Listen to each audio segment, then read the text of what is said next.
There's not been a plan. This has been put forth as political theater, and it is the most horrific and disgusting kind of political theater I've ever seen. We have such this low amount of regulation around our environmental issues already.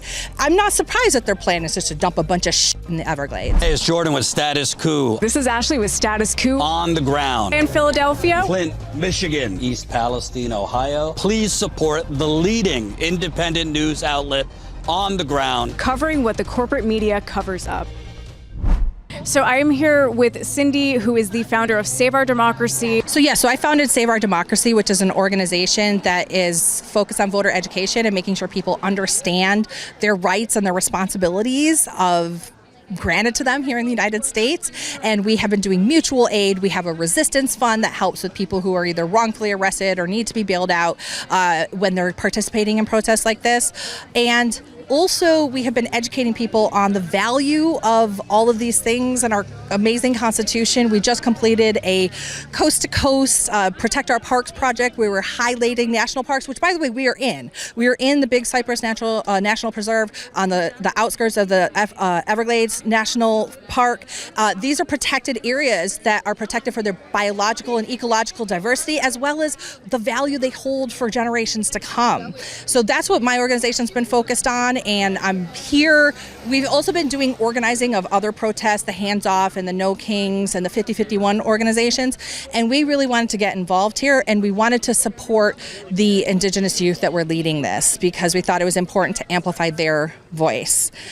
Additionally, I wanted to let everybody know that I'm running for State House here, and I am not your regular politician. I'm an activist. I'm a mom. I'm a regular person who's been affected by the horrible fascist state that we have growing here in Florida, and I am looking to go to Tallahassee and serve the people, the same people who are here fighting for human rights of migrants, fighting for alligators, and fighting to save sacred Indigenous land. And you think about how delicate it is in terms of being a system. We got 1,000 people. Where's their poop going to go?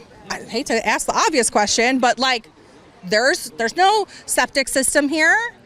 You're going to drive how many miles? 70, 100 miles? The logistics of this are stupid. And that's the other thing that just really angered me from a political perspective, is that this is all political theater. This is a reality TV show moment for a reality TV show president. That is what we saw here today. They're walking through what otherwise look like a humane society, kennels for dogs. It's horrific what the inside of this facility looks like. And the fact that we're going to have to run how many people? So we're going to be running planes out the back. And I heard Air Force One or whatever take off. So we're going to have jet fuel coming all in here, polluting everything. And then just what happens when you put people in an environment? There is poop. There is pee. There is lots of other kinds of waste. Where are we going to go? So how many more trucks are going to be driving down this road? Right? Or are we just going to dump it in the Everglades? I don't know. There's not been a plan. This has been put forth as political theater, and it is the most horrific and disgusting kind of political theater I've ever seen. We have such this low amount of regulation around our environmental issues already.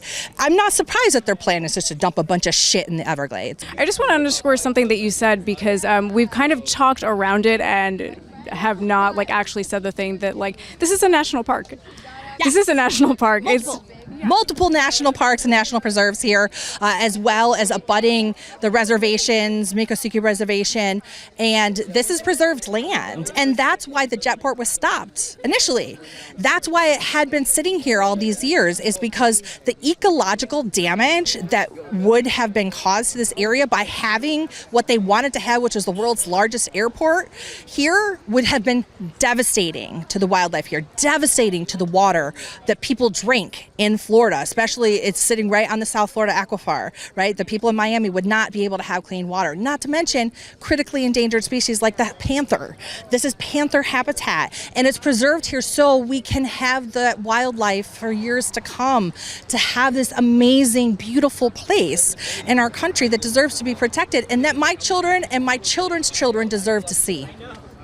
I appreciate that. I would just add a note, before we really close this out, that I lived in Florida for 3 years. The mangrove forest around where I lived in South Florida, which was in Deerfield Beach is where I lived. I also lived in Boca Raton for a year. those mangrove forests were a sanctuary for me, and I went almost every weekend to just like go, I don't know, just be in nature. And there's a lot of like wetlands in that area that are protected as well. I mean, these are the best parts about Florida, in my opinion. I think that these are like, this is the attraction. This is what should bring people out to Florida, and the idea that it's, you know, being the Everglades themselves, which is, I think, the largest mangrove ecosystem in this hemisphere, maybe? Yep. Okay, yeah. The idea that that's being destroyed for an ICE detention center after people have already put up a fight to not have the largest airport here is kind of devastating. And I mean, I don't know. That's all I have to add, that this whole thing just makes me extremely sad. And as everyone has said, this is an intersectional issue. It's not just about the environment. It's not just about tribal rights. It's not just about any one of these things. It's all of these things put together. Yeah, absolutely. You're absolutely correct. And people come here, they go on airboat rides, they go see the alligators, they kayak, they stand up paddleboard, they go to the beach, they shell, they python hunt, you know. Support this critically important on-the-ground reporting as a Status Coup member and get great perks. Become a member right here. You know, to your point, from my understanding, the plan is to dump human waste into the Everglades. That is, you know, I don't know if that's... In the water. Florida has so much poop in the water that I don't think people even understand it. This is actually what I ran for city council on. The water running through the backyard in my neighborhood has like 300 times what is allowed by the state for human contact, okay? And they don't even tell anybody about it. And I will add to that, because you just, I remembered something that I had forgotten about living here.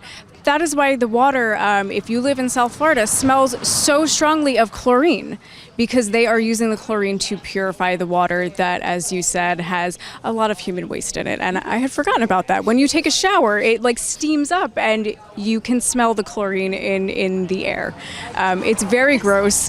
It's very gross. And again, like that's what we heard is going to happen. Don't anyone quote me on it, but this is what we're hearing right now. And I had not heard anything about like the actual conditions within the facility from anyone who has seen it. So were you actually inside the facility, or where did you see like what's actually going on in there? So no, we were not allowed in, but some media, particularly right-wing media, I know some very right-wing pundits had actually gotten ability to tour the facility, and the videos that they were putting on Instagram depicted basically, cement floors with chain link fences. Like, it looked like a dog kennel, like a really awful dog kennel, frankly. Like the place that's like the kill shelter, right? That's what it looked like. And to think that that's where they're going to be putting people who have done nothing wrong except for try to make their lives better by moving to this country that we've promised them is a great place to live. Yeah, and this is their kind of like farewell to this country, being locked away in a detention center in the middle of the Everglades, where, as Trump has proudly said, is kind of, there's basically like a moat of alligators and pythons protecting it so that they cannot leave. And that is like a farewell parting gift from the U.S. And here's the thing about that. That's reality show nonsense again. And you saw the stupid AI alligators with the hats on it. These people are so delusional, because here's the thing. Yeah, there's alligators. But if you are in Florida for any amount of time, by the way, they're all over the place. They're roadkill down here if you go far enough, okay? If alligators aren't going to stop somebody who wants to get away. And if they are, probably know how to not bother them, okay? Like, yeah, great, it's not great, but listen, my friends walk through here all the time, like, not a big deal. So it's kind of just ridiculous that they were saying, oh, it's in the deep middle of the Everglades. It's on US 41, which goes all the way around the state. You can find it. You actually have GPS here. And don't worry, because quite soon you're going to be able to smell it from miles away as well.